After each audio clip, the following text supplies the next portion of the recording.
I want you to subscribe to Chromium Dioxide Radio right now.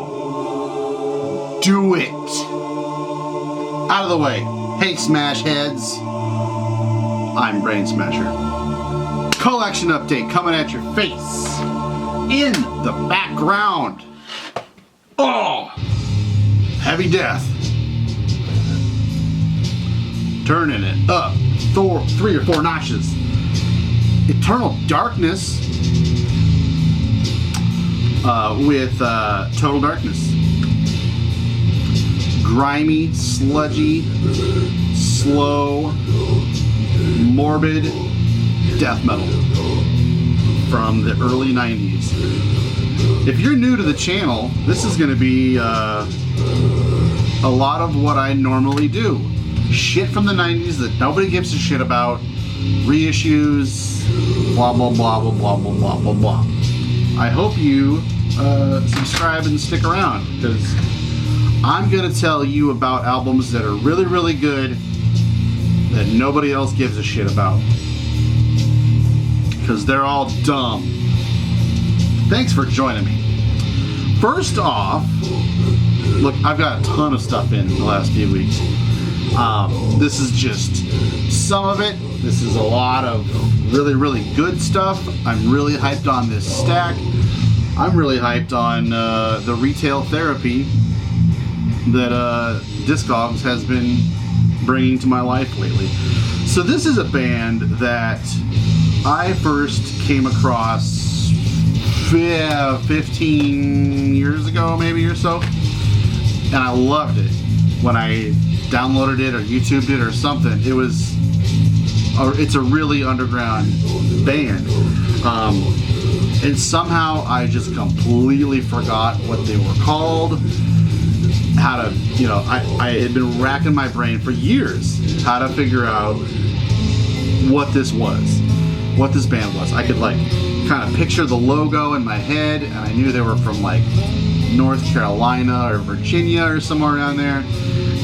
Couldn't think of members of whatever.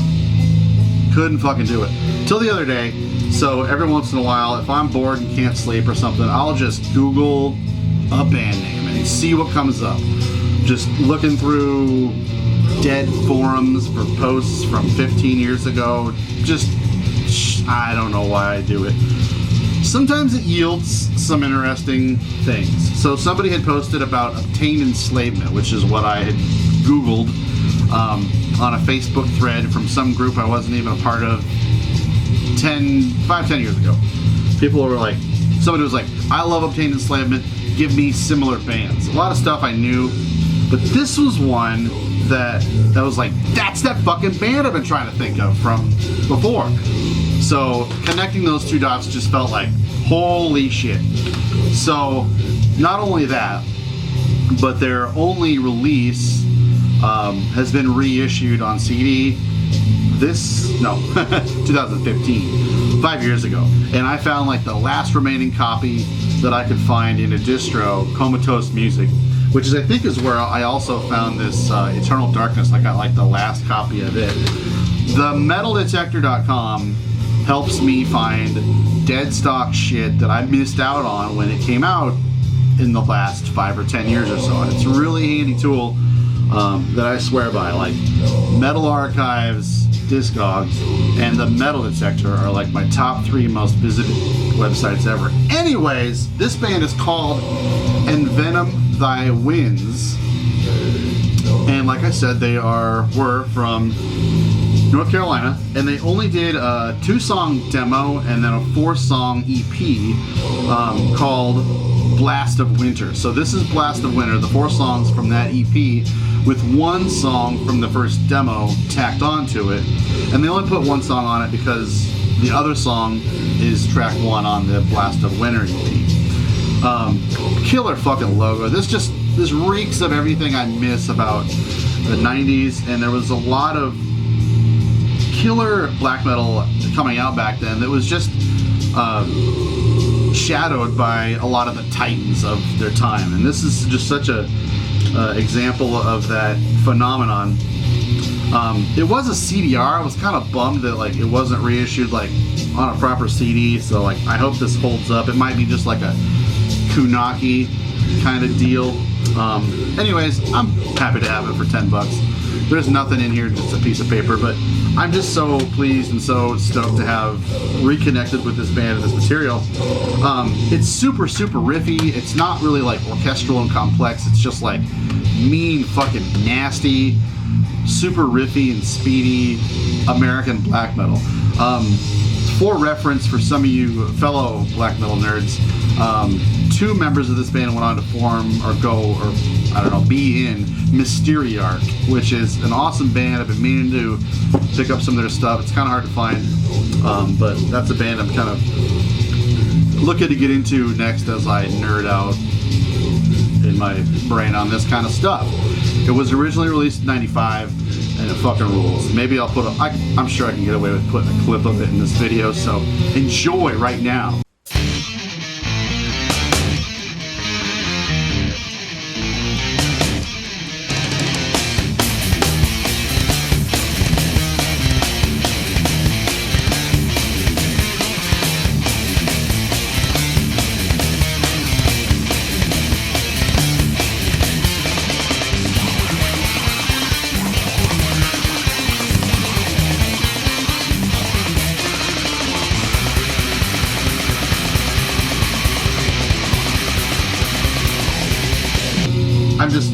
Man, this is something I got in quite a while ago. Sometimes I feel like I'm surprised that more people aren't kind of in the know about how good this record is. Ashore the Celestial Burden by Dark Millennium. Get hip to this if you are into cool riffs, really kind of left of center, sort of progressive, but not like to the point where it gets obnoxious and distracting. So these guys were from Germany. This came out in '92. So, you know, it's something in '92 being kind of proggy and technical. It isn't all that far along on that timeline of things where it got like bad by any means. This is an awesome, awesome release. It's kind of hard to find for affordable price, but I paid about 22 bucks for it on eBay. Massacre Records is a label I've been kind of looking up and just kind of poking around on, but the thing was in good shape. I guess I would compare this to stuff like Uncanny. It kind of sounds Swedish. It's pretty melodic, but it's not as hyper speed as a lot of those bands tended to wind up being. There are some doomier moments in it. It's a really unique band and release for its time. It's not like they were doing the full throttle brutality kind of thing by any means. It's just a really, really cool, and like, I can't get enough of that fucking artwork. Any, you know, death metal release from pre-95, but it's like all colorful and fantasy, I am interested in checking it out. I first, I think, heard this when my buddy Tanner from Obsequiae played this for me in his car a dozen years ago or something like that. Yeah, check this out. Ashore the Celestial Burden. It is awesome. Yeah, let's just go top to bottom. Let's just keep it smooth. My pal Wayne, who I managed to talk about in every fucking video. By the way, Conjureth has a new EP coming out. I'm going to be doing a giveaway of this and a bunch of other Wayne-related things here. Stay tuned for that. He used to send me boxes of garbage. Literally just boxes of garbage, CDs. Just, you go to Walmart and spend a shit ton of money and just throw a bunch of crap in a box and send it to me. One time he sent me an original copy of Gutted, They Bleed for Us to Live. Not They Bleed. An OG copy of that album because he hates it. That's fucking Wayne for you. And I needed the money at one point. I sold a copy of it. I sold that copy for like 75 bucks. Really helped me put some fucking meals on my plate when I was in desperate need. But I've always kind of regretted it. I always thought like, man, I wish I had another copy of that. And it hadn't been in print since then until Repulsive Echo did this. Maybe he did it on LP about 2 years ago, and then he did it on CD here. This might be a second run of the CD version this year. Whatever. Repulsive Echo is a Greek, primarily reissue label. Doing some cool stuff. They also did Solstice of Oppression by Oppressor, which is fucking godly record. But I have been in a brutal death metal mood, and we'll get into more of that once we get into some of these more releases. But honestly, I feel like there are a good handful of bands who are underappreciated who are doing this style better than Gutted did. Hot take. So, I don't know. I'm kind of happy to have that itch that I wish I wouldn't have gotten rid of that kind of thing in the back of my head, the completionist. But, you know, happy to have a really nice reissue done by Repulsive Echo. It's just weird that I had to fucking order this from Greece, and that a band from Ohio getting reissued out of Greece, I have to import it from there. There aren't copies and distros all over the place. I don't know why. Repulsive Echo seems to be doing like really limited runs of their reissues. Maybe I'm just talking outside my ass and I'm wrong. Common mistake that I do make on my channel. Also picked up the new one from Undeath. Lesions of a Different Kind. I've been trying to think about this. How many different kind of lesions are there? Weird assertion they're making. Anyways, these guys were 2019's death metal darlings. There are a lot of them, let's be honest. But these guys were super promising, and they didn't really like overstay their welcome. They did like 2 demos last year, and they were super quick. They got reissued on Severed, and they were killer, and everybody was like, I want more of that. Put it in my veins. So now they're signed to Prosthetic Records, who have been killing it lately, putting out a lot of cool stuff that I'm interested in checking out lately. And this is going to be on the top of a lot of year-end lists. It fucking slays.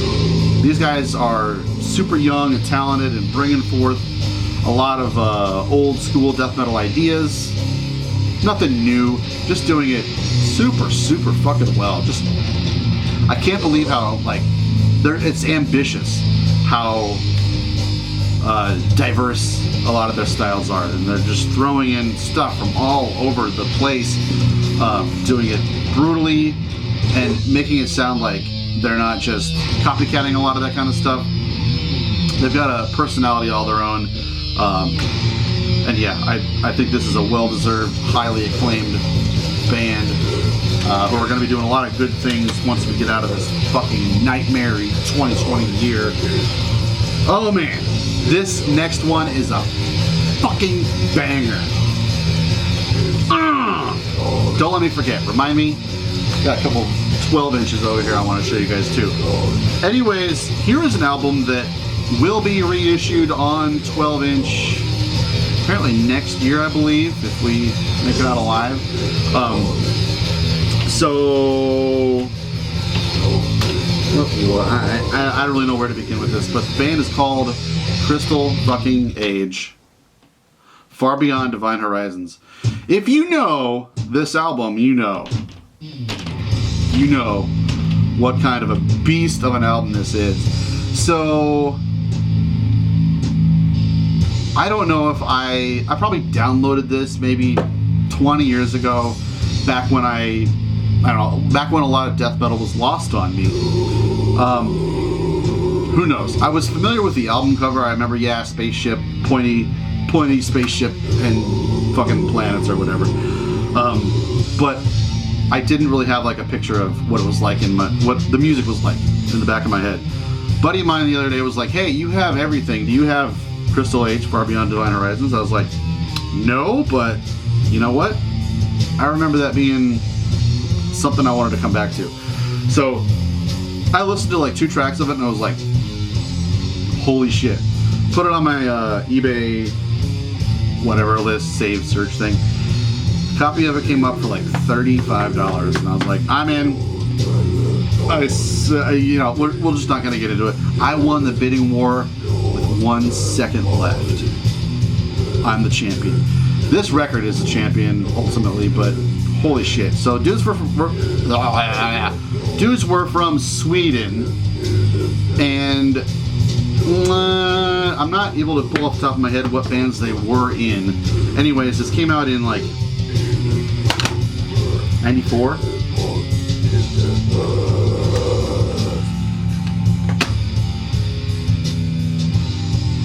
'95.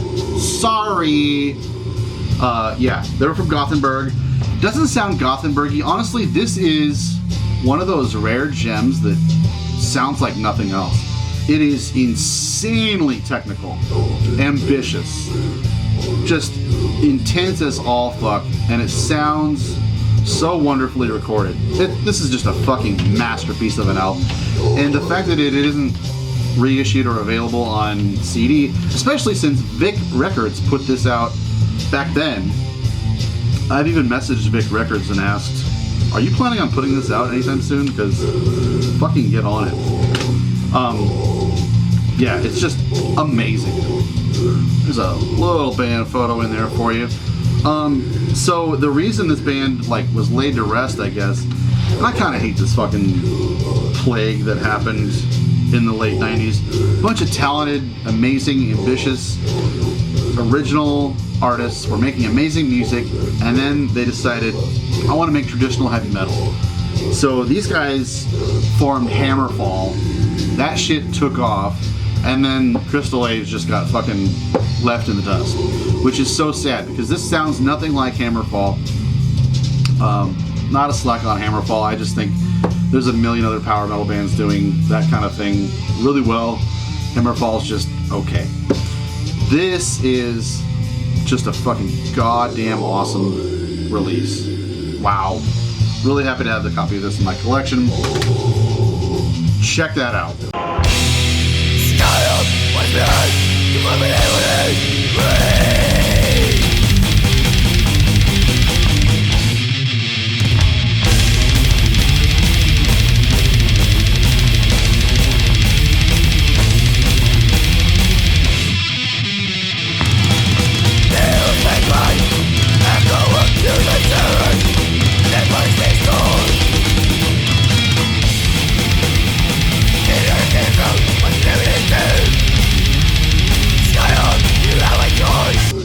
That might be, I got some real bangers in this pile, but that might be numero uno.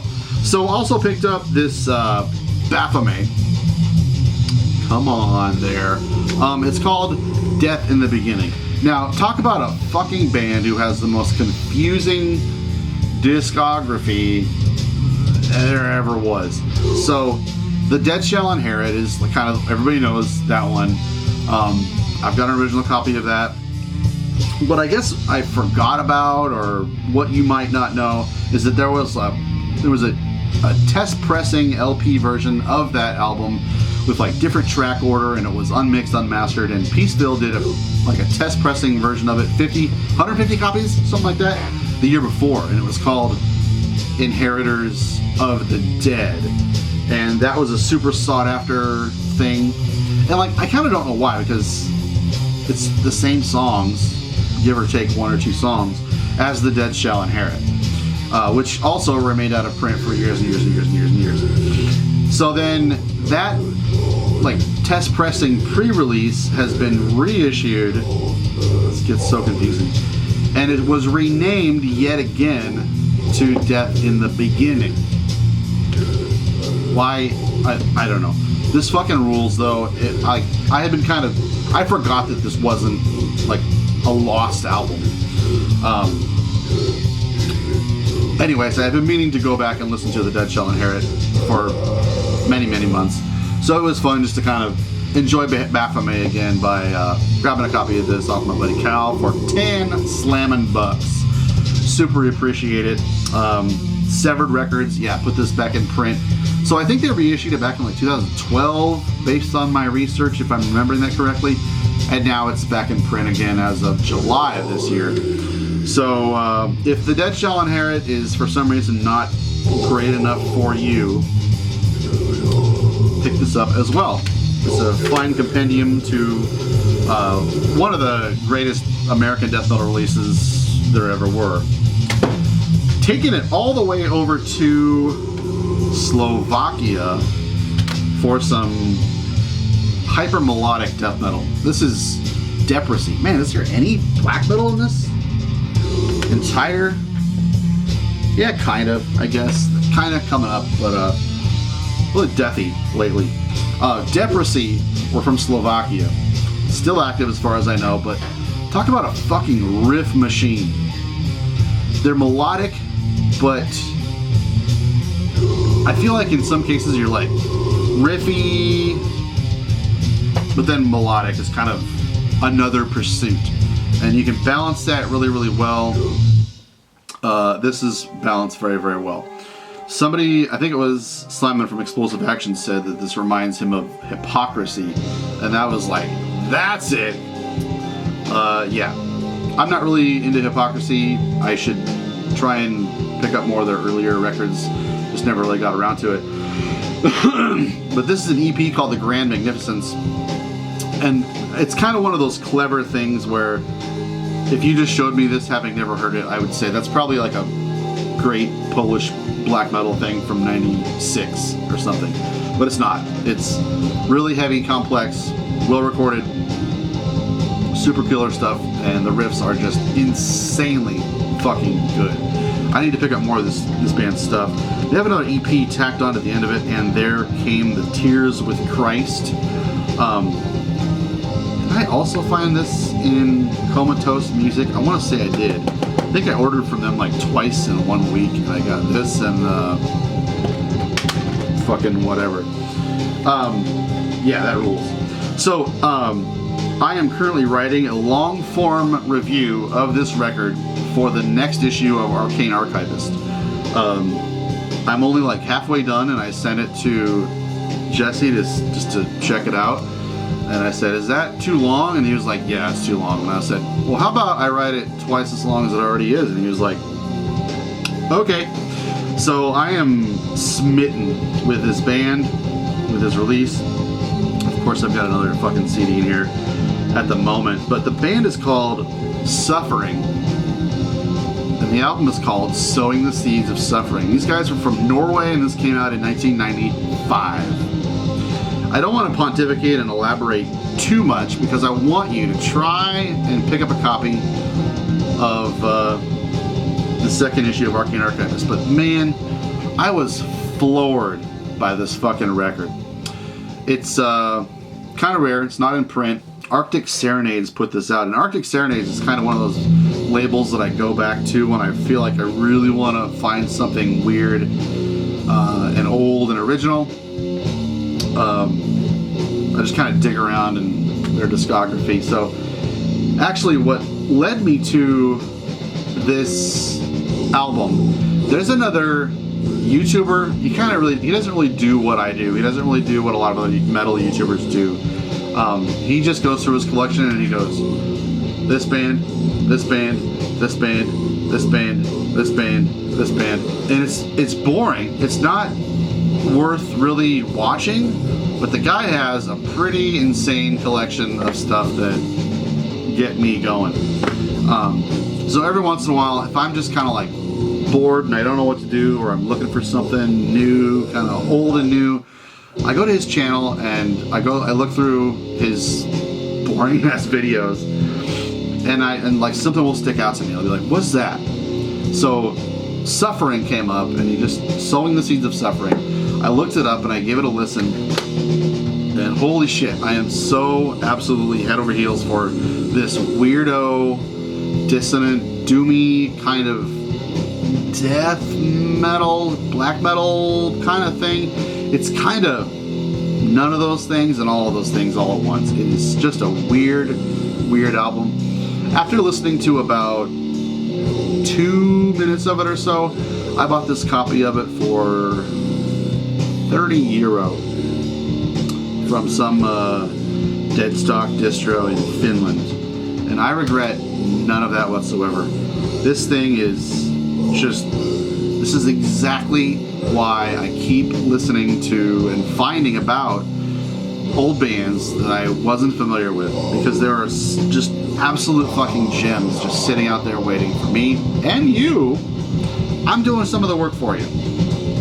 Check out Suffering. If you want something challenging, weird, different, like nothing you've heard before, subscribe to this channel and also listen to Suffering. Fucking awesome. I'm so... Ow, that rules. Okay, how about some 12 inches before I forget? Thanks for reminding me. Couple of reissues. This is one of my favorite albums, Oxyplegatz, Sidereal Journey. Too weird for a lot of you wimps, I'm sure, who like it brutal only. But this is like a space metal opera. It's so fucking good. This was one of the very first Seasons of Mist releases. I wonder why this says Volume 7. So this was put out by a label called Speaks Volumes. And the first release they put out was the last Murmur record. Shout out to Murmur. And this, I think, was only the second release they did. And the next release that Speaks Volumes is doing is Crystal Ages Far Beyond Divine Horizons. Write that down. You're gonna want to buy a copy of that, so you don't spend a shit ton of money like I did. So this is coming out on vinyl by the same label that put this out, and I am over the fucking moon that they put this out, because when I was 18 years old, for some fucking reason, I don't know why, maybe it was because I loved Early at the Gates so much. But so Alf Svensson, who was in The Grotesque and the first two At the Gates albums on guitar, he left and started Oxyplegatz, his solo project. His first two albums are pretty good, Worlds and Worlds and Fairy Tales, but Sidereal Journey, which was sadly the last thing he did, is just this amazing, just super complex and weird, just... It's limitlessly original for its time. I think Seasons of Mist owes a lot of credit, deserves a lot of credit for releasing this at a time when this was not a fucking cool thing to be releasing. This vinyl is blue, just like the cover art. It's got your... So, it is a space metal opera. It's this elaborate, like, sci-fi journey where... So this is like... a long read. Some of this is lyrics and some of this is just storytelling guiding you through the sidereal journey, if you will. And it's just, you don't get this kind of depth and immersive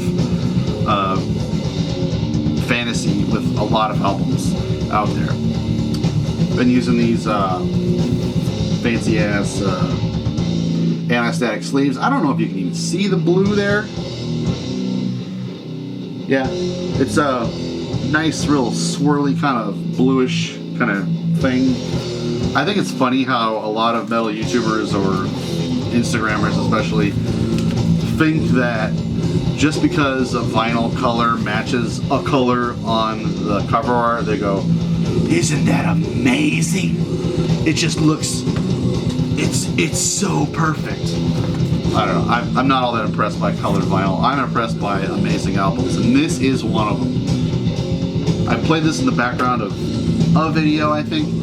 There's this canon of albums that I love to preach about, because deep in my heart, although I love a lot of pretty common metal bands and albums, I love the weirdest stuff the most. And this is one of those weird ass albums that I will forever trumpet the praises of from the top of a mountain. This thing is amazing.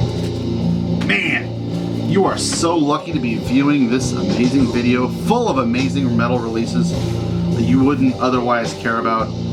Fuck. Here's another one. Darkwoods My Motherfucking Betrothed. Heirs of the North Star. So I've always had copies of Autumn Roar's Thunder and what's the other one? Witch Hunts. But it wasn't until I was visiting some record store in Chicago, picked up this on CD and blew my goddamn mind. I listened to it on the drive home from Chicago 3 or 4 times in a row. Came out originally in 1995. It's just a fucking never-ending riff monster. This thing is a riff Bible. These guys were from Finland and kind of played like a sort of Viking-ish, sort of pagan-ish kind of thing. But this was so early on in that kind of thing that it could very easily pass as just a very, very, very well done traditional Finnish black metal record that came out. I really, really enjoy the 12-inch presentation, making this artwork look way better than it did on the CD, which has sparsely been in print throughout the years. So Backstage Rock Shop reissued this year. I don't think there's any US distribution on this. I just got this in the other day. Check this out though. I fucking got this in from Finland. Came in this mailer. It's okay. I don't even see any dents on the corners here, but it was also in this bag. But there's fucking corner dings on it. I get it, like it came from Finland. That's not weird that it's dinged up, but it was also shipped in the sleeve. So there's a fucking tear there, and the inner, here, I'll pull this out because there's a cool band photo on it. This fucking thing is just shredded. And it wasn't sealed, so they could have pulled it out and mailed it correctly. There's the guys. To bring up Arcane Archivist issue number 2 again, if I'm not mistaken, I believe there's going to be an interview with these guys in that as well. Check this out. I played this in the back of a video a couple of videos ago. I think this thing is just so underappreciated and deserves your attention right now. Get on that shit. Couple more. Okay, so this is the album that has just sent me down a wormhole of a very specific genre and style. I don't know.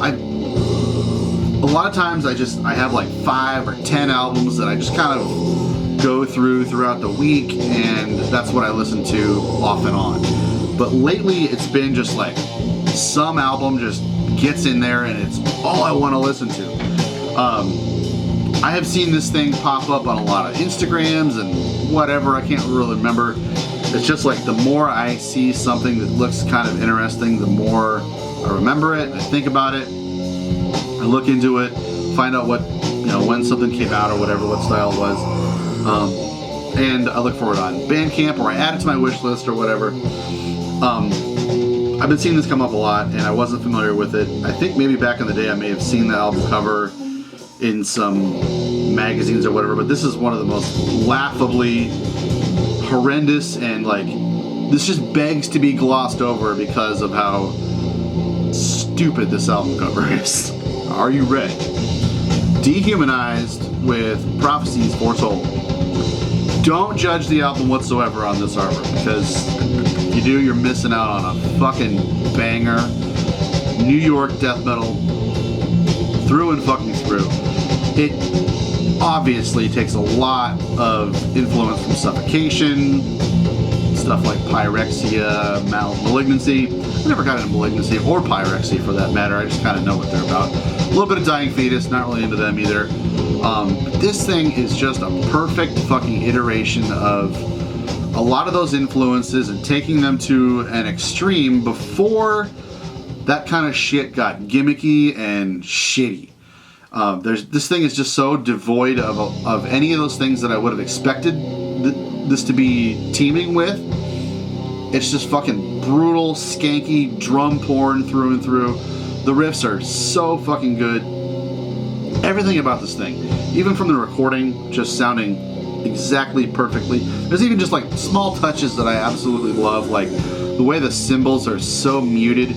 Did you know that a cheap and easy way to mute your cymbals is to tape socks to the underside of them? Hot recording tip. There's just so much to fucking love about this release. Pathos Productions released it 98? Man, you are getting one thing only from my channel, and that is often forgotten metal bands from the 90s. Yeah, 98. I feel like a lot of people know about this, but for some reason it was kind of lost on me. Again, I'm just gonna blame the album cover, maybe. These guys went on to put out a couple other albums in 2012 and 16, which were no slouch, but like this is the kind of thing where I really only want to hear it up to a certain point. When you've got this super digital, computerized drum programming kind of thing where it sounds like you can fucking pull off anything because you can do fucking cut-ins and edits and stuff like that. I kind of don't care that you guys are so talented that you can write fancy music, because obviously you can fucking pull off anything in the studio. But this sounds live. It sounds like it sounds like the band is right there in front of you, and that they are so well rehearsed in these amazing songs. And they're just fucking teeming with fucking energy.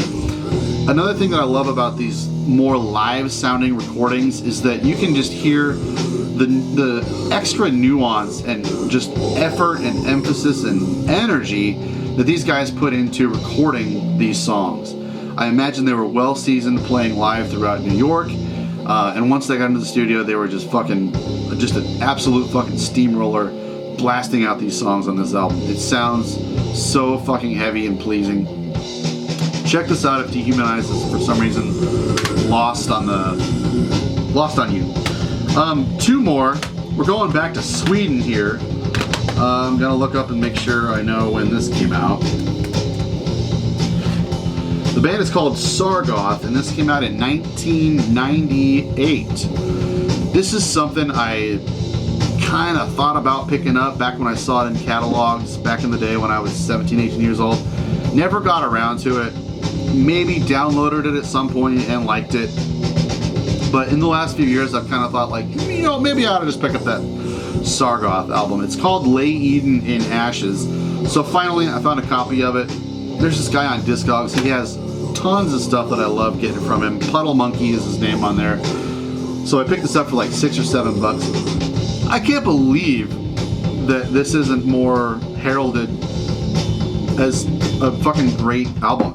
It's not a dissection, it's not a fucking sacramentum by any means, but it's right in there with bands like Cythereal, especially the first two Cythereals. A little bit of Dark Funeral, a little bit of Lord Belial here and there. It's not as relentlessly blasty and just one-dimensional as a lot of that kind of shit can possibly be. It's right at that tipping point of like 98 where stuff like that was getting like absolutely unconscionably boring. These guys were fucking great. So, I don't know, they're from Sundsvall, Sweden. This was recorded by some dude who has recorded just a shit ton of other great, like In Flames, stuff like that. Sounds great. I can't believe this wasn't more well revered. It came out on Invasion and Black Diamond, which is something I'd never heard of. Artwork's fucking horrible, of course. But what a killer fucking album. And you can pick this up for less than $10. Probably should be reissued. Dude, this is so of the moment. Yeah. I'm really, really stoked on getting a copy of this finally. 22 years in the fucking making. Finally in my collection. And it's every bit as good as I would have expected it to be back when I was totally nuts about this kind of shit. Totally nostalgic buy for me. Okay, something completely different. So, I feel like a lot of people are hyped on a lot of I Void Hanger releases for good reason. They're putting out so many releases I can't even fucking keep up with it. I think from what I can tell, I got on their like promo list or something because of my YouTube channel, which you should subscribe to right now. Subscribe right now if you haven't already. Subscribe. And so I get a lot of promo downloads from them, but I just can't keep up with it. It seems like every 2 weeks there's 6 new releases. I don't know how the hell he's churning out so much stuff, and a lot of it is fucking awesome. It's avant-garde, very, very weird, modernistic solo projects. It runs the gamut, but all of it's, from what I've heard so far, I think I checked out one thing the other day that was kind of like, not so great. But I cannot possibly fathom how a label can be churning out so much killer stuff and pulling it from where. Anyways, my buddy Joseph was listening to this, and I decided to look into it. The band is called Creature, and I'm gonna look this up too, since I'm just doing that tonight.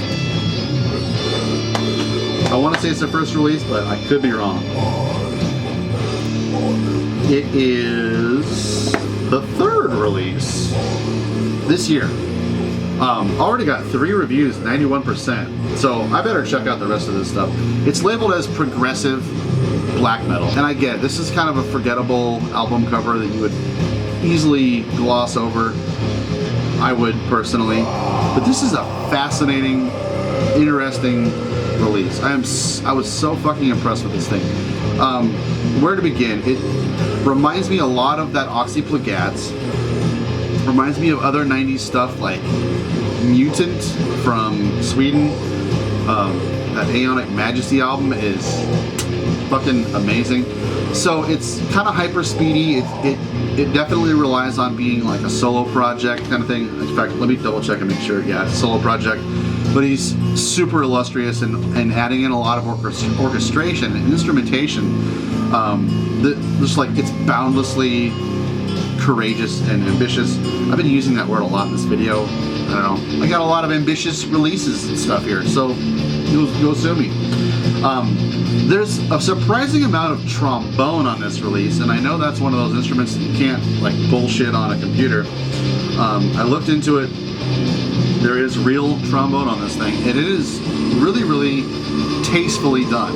I know a lot of people, I think, like, once they hear that there's any sort of like horn instrument going on a black metal release especially, they're like, ugh, no, gross. This thing is so fucking intelligently done. It's kind of like, it would ordinarily, if it sounded more of a typical kind of thing, it would sound to me kind of claustrophobic. That kind of thing when it's like hyper speedy and there's a drum machine.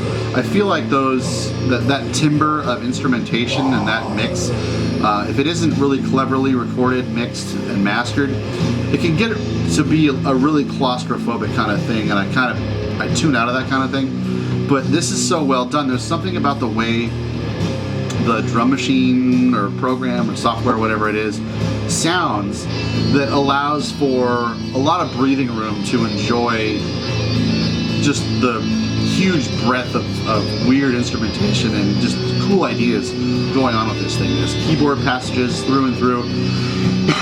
It never gets boring. It's really, really like jarring and abrasive and entertaining. It never gets fucking boring.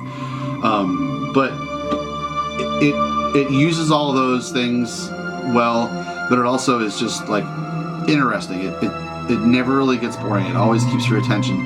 Just really, really super impressed with this Creature, and to find out just now that he has 2 other releases that came out in 2019 and 18.